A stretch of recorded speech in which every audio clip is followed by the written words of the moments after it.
children and one teacher have been killed in a shooting in the U.S. state of Texas. Police have reportedly killed the shooter, who we understand was 18 years old. There are new questions surrounding the attack and how quickly police responded to the gunman. 19 students and 2 teachers killed Tuesday, all in one 4th grade classroom. Civilian corpses on the streets, chaos in train stations, blown up buildings, and a war at Europe's borders. It's worst armed conflict since World War II.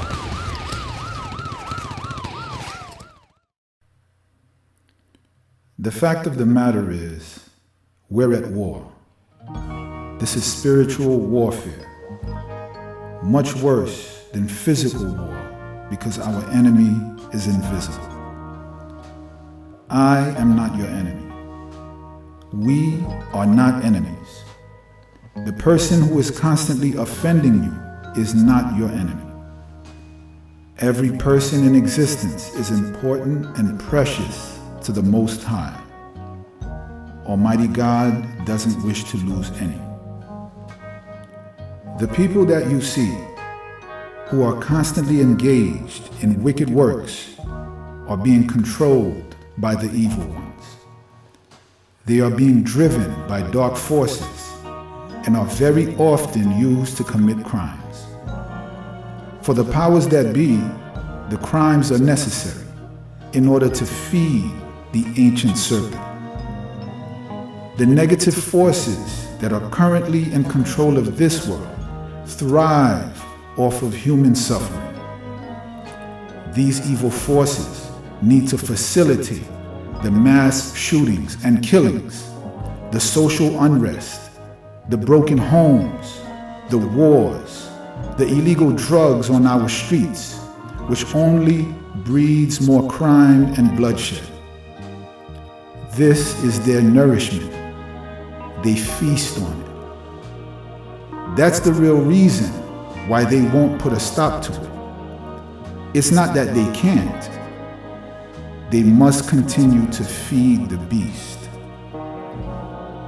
The truth is, we are all responsible for this unfortunate condition.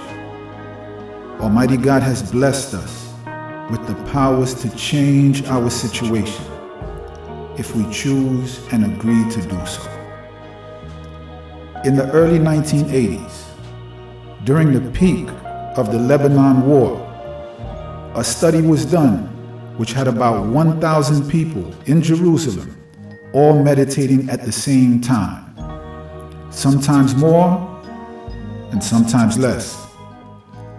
It was found that progress towards peace rose when more people meditated at the same time and fell when less people meditated at the same time. These results were published in a Yale University journal. Over the 2 years that followed, this test was repeated by 7 other scientific collaborations, which all produced a marked reduction in violence and war. In some cases, up to 80% less war deaths and injuries. Folks, when we unite and work together, miracles happen. If by working together, we can gain an advantage in physical warfare, then working together will give us the advantage in spiritual warfare as well. Understand, this is not about religion. This is about numbers and the power in numbers.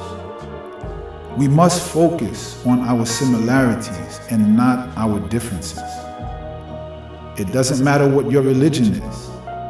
The main purpose of religion and political parties are to divide us anyway, because the enemy knows that a house divided cannot stand. It doesn't matter what your spiritual practice is. What matters is that we come into agreement and in very large numbers focus on the good that we want for our world. By joining forces and collectively focusing on this good, using whatever spiritual practice that each individual chooses, together, we will effectively disarm the kingdom of darkness. Then will we create paradise right here on earth.